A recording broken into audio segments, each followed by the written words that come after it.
Thokozani emakhaya ngiyanibingelela, nibingelela ugogo Mahlase lona. Namhlanje bengithanda ukuthi ngibuye sikhulume ngeminye imimoya ehlupha abantu.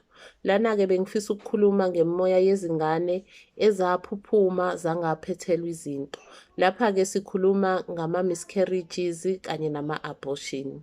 Le mimoya lena inamandla kakhulu ekutheni ihluphe izimoya iy'mpilo zabantu.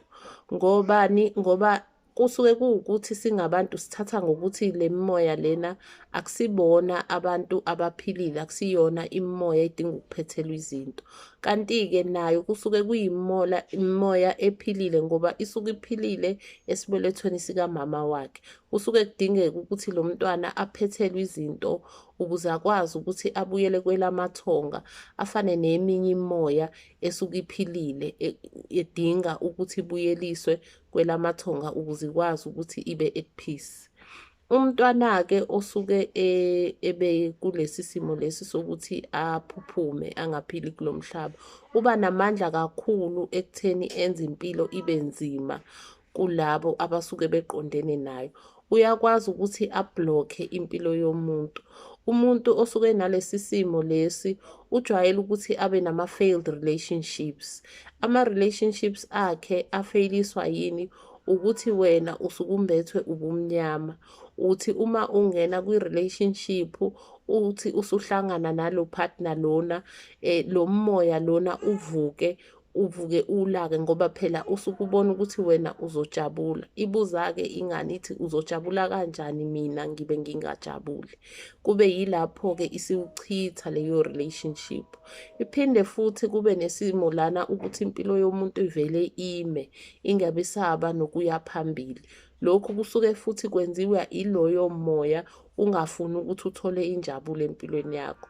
Kuphinde futhi kube ilana umuntu impilo yakhe ivele ihlangahlangane, ixoveke. Kusuke kuyiwona lo moya usebenza ekutheni uxove impilo yakho ngoba phela akufuneke wena ujabule. Phinde futhi kube nesisimo lapho uthola khona ukuthi wena awusathandeki nakubantu. Uba nesinyama esiyisimanga kwazise phela wena usumbethwe ifu elimnyama, uhamba nomoya omnyama ongageziwe okuyiwona ohola phambili. Kuphinde-ke abantu abadala kube khona isimo lapho kuze kufike khona ekutheni ubonakale ngisho isenyameni ukuthi wena wembethwe isinyama. Umuntu agqunqe ashintshe iy'balo abe mnyama, umuntu abe nomoya eswini, umuntu abe nenhlungu esibelethweni. Kwazise phela yena uphethe ithuna lapho esibelethweni, isibeletho siyithuna lengane lena. Lokhu-ke kusuke kudinga ukuthi usukume uthole ukulapheka kukona, into elaphekayo ngoba omunye ukathi mina ngihambile ngageza emva kwengane kangangisiza.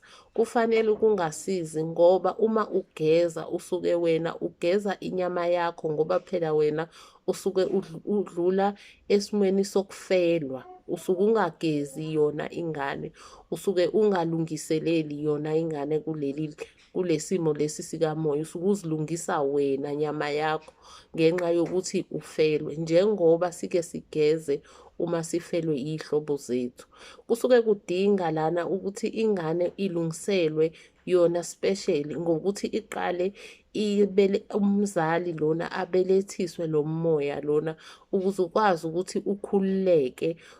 Umuthi uma usubelethisiwe ubonile inhlamvu yelanga uphinde lo moya lona ubuyisele kwelamathongo lapho ozofika khona ugonwe wogogo uthole imfudumalo, ukwazi ukuthi ngisho ungasakwazanga ukuthola imfudumalo yakho iwuthole kodwa kwelamathonga lapho uzohamba ukhule khona.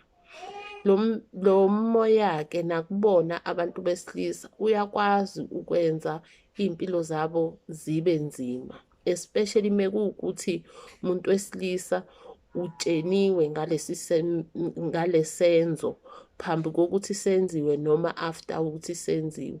Wenzelani ukuthi umntwana enzele ubaba wakhe iy'nkinga? Usuke efuna phela ukuthi ubaba amnake ukuze akwazi phela ukuthi aphethe enze lokho okuyisiko ukuze athole naye ukukhululeka. Akekho umuntu ofuna ukuhlala ebumnyameni.